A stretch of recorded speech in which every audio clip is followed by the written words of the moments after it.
Guys, welcome back to Gabbu TV. और आज हम करने वाले हैं एक हॉरर स्टोरी चैलेंज। उसमें हम आपके साथ हॉरर स्टोरी शेयर करेंगे। तो पहली बारी किसकी है? दीदी की। ठीक है, मेरी। चले सुनाए। एक दफा का जिक्र है, एक लड़की होती है, उसको कोई आ रही ना लेबू।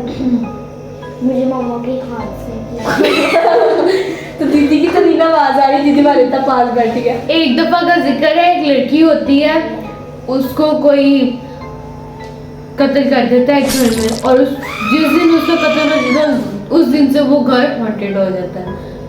अब जब कोई उस घर में रहने जाता है तो उनको अजीबोगरीब चीज़ें उनके साथ होती हैं, पैरानॉर्मल एक्टिविटीज़ होती हैं, तो बहुत डरते हैं लोग, उस घर में जाते नहीं है। एक दफ़ा एक फैमिली आती है, वो उस घर को विजिट करते हैं, तो उनको घर पर अच्छा लग जाता है, तो वो उस घर में रहना शुरू कर देते हैं। जब उस फैमिली में शामिल होते हैं एक लड़की का बाबा, एक लड़की की मामा और एक वो खुद होती है, 3 लोग होते हैं वो फैमिली मेम्बर्स। तो जब वो रात को सारा दिन वो लोग रहते हैं वहाँ पे, खेलते कूदते हैं, उनको कुछ नहीं होता। लेकिन जैसी रात होती है और लड़की सोने के लिए अपने कमरे में जाती है तो क्या होता है, तो एक लड़की उसको आवाजें आना शुरू होती है, अजीब अजीब सी, जिस तरह की कैसी आवाज है? मेरे नोट्स वापस करो, मेरे नोट्स दो ना। लड़की फौरन उठ जाती है और इधर उधर देखती है कि कौन है, लेकिन वो देखते हैं कि वहाँ पे कोई भी नहीं है। वो भाग के अपने मम्मा पापा कमरे में जाते हैं, बताते हैं कि मुझे यूँ आवाज आ रही है। उसके मम्मा पापा कहते हैं कि शायद ये मजाक कर रही है या इससे कोई हॉरर मूवी देखी है जो उसको डर लग रहा है। वो उसका मजाक समझ के ना उसको वापस रूम में भेजते हैं। वो जब दोबारा रूम में जाती है सोने, तो उसको फिर आवाज आती है, मेरे नोट्स वापस करो, मेरे नोट्स वापस करो। वो डर जाते हैं फिर वो अपने घर में उसको बुलाते हैं जिसने उनको अपने उनको घर में भेजा होता है।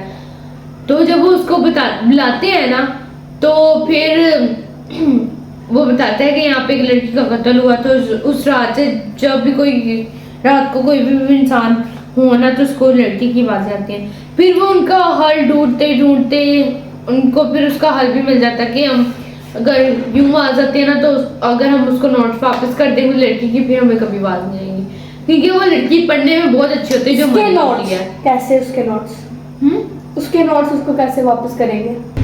हाँ जी, तो वो उसको जब आवाज आती है ना कि मेरे नोट्स वापस करो, तो उसको कहते हैं कि उसके एक पेपर लेना है, उसके ऊपर बड़ा सा NOTES नोट्स लिख के ना आपने उसको अपनी बैक साइड से पकड़ाना है, उसको देखना नहीं है। अब वो लड़की होती है बिल्कुल गैबू की तरह, बहुत शरारती। मैं शरारती नहीं, आगू बहुत है।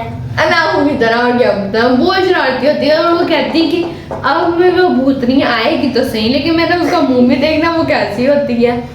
तो वो एक आइडिया बनाती है, वो अपने टेबल के आगे ना नोट्स पेपर पे नोट्स लिख के रख देती है, और उसके आगे मिरर लगा के ऊपर एक बुक रख देती है।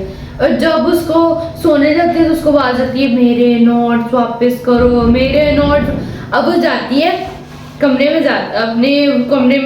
टेबल के पास जाती है, वहां से अब नोट्स पकड़ के यूं देने लगती है, और फौरन उसको याद आता है कि मैंने तो उसकी शक्ल देखनी है, और जल्दी से वो यूं साइड पे करती है, तो वो देखती है उसके बड़े बड़े नाखून, उसके बड़े बड़े दांत, उसकी आंखों में से खून निकल रहा होता है,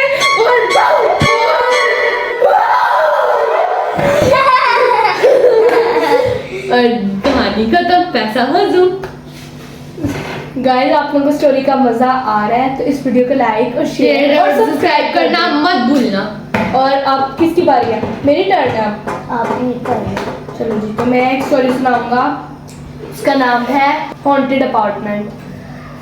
एक अपार्टमेंट होता है, गर्ल्स हॉस्टल होता है, वहाँ पे 2 लड़कियाँ रहती हैं, और दोनों की अच्छी खासी दोस्ती हो जाती है कुछ ही दिनों में, और वो एक ही रूम में रहते हैं। तो एक दिन ना उनको साथ ही एक और रूम होता है, गर्ल्स हॉस्टल में वो रहते हैं। तो गर्ल्स हॉस्टल में एक रूम उनका होता है, और साथ वाला रूम उनकी एक और फ्रेंड होती है, उनका होता है। तो उनको किसी वजह से कहीं जाना पड़ जाता है तो वो उस रूम को छोड़ देते हैं। तो क्या होता है, वो रूम जब छोड़ते हैं तो फ़ौरन ही अगले दिन जिसका हॉस्टल होता है, गर्ल्स हॉस्टल जिसका होता है, उसकी कॉल आती है। कहता है यहाँ पे एक लड़की आ रही है, उसका नाम है टीना। हाँ, उसका नाम टीना है, तो आपने उसको वो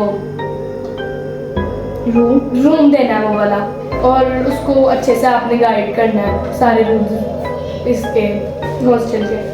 कहते ठीक है। कहते हैं चलो हम उसका ना वेलकम करेंगे जब वो आएगी, क्योंकि हमारी दोस्त पहले इधर आती थी, अब कोई और आ रहा है, हम उससे भी अच्छे तरीके से फ्रेंडशिप करेंगे, क्योंकि वो लोग अच्छे थे दोनों।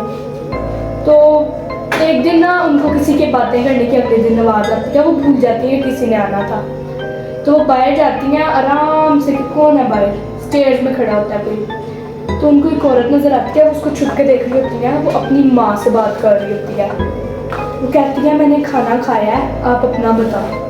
जैसे ही वो इतना बोलती है, वो देखती है कि वो दोनों लड़कियां मेरी बातें सुन रही हैं, तो वो हंसने लग जाती है। इतना अजीब हंसती है वो कि वो जो दोनों लड़कियां होती हैं ना, उनकी बॉडी पूरी पैरालाइज हो जाती है, खड़े खड़े ऐसे सुन्न हो जाती है। तो उनको शिवरिंग होने लग जाती है उसको देख के, उसकी स्माइल को। लेकिन उन्हें समझ नहीं आती हमारे साथ हो क्या रहा है, उसकी स्माइल की तरफ फोकस करते रहते हैं और ऐसे ही उनको डर लगता है अजीब सा। तो एक दफ़ा ना वो फिर देखते हैं उसको, फिर वो कहती है आप लोग मेरी बातें सुन रहे थे। वो मामला सुलझाने के लिए उनको कहती है नहीं, मैं आपकी बात नहीं सुन रही थी। तो दूसरी जो लड़की होती है कहती है मैं भी आपकी बात नहीं सुन रही थी, हम तो वैसे ही आए थे, हमें आवाज़ आ रही थी किसी की। फिर वो दोनों जल्दी से अपने रूम में चली जाती हैं और दरवाज़ा लॉक कर देती हैं, और फिर एक दूसरे से सोचने लग जाती हैं कि कोई अपनी माँ से इतना छुप छुप के बातें क्यों करता है। तो मैंने माँ से वो अपनी माँ से बातें कर रही होती है स्टेज में खड़ी होकर छुप छुप के कि कोई उसको सुनेगा।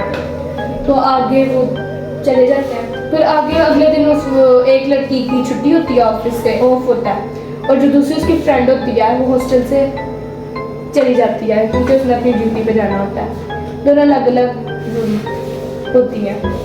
तो वो चली जाती है, तो उसको वही लेडी मिलती है, उसको कहती है ओके गुड बाय, कहती thank you have a nice day.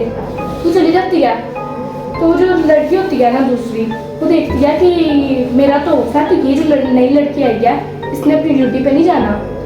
तो वैसे ही जाती है रूम में, और हॉल होता है इतना सा, तो उसमें से देखती है, तो वो देखती है कि वो लड़की के बाल उड़ रहे हैं हवा में अजीब से, और उसके पास एक बॉक्स है जिसमें से वो लिजर्ड निकालती है दुम से ऐसे, और उसको खा लेती हूँ। ऐसे ऐसे लिजर्ड तड़प रही होती है, अपनी जान की भीख मांग रही होती है, बख्शती नहीं है, वो अपने मुंह में डाल लेती है।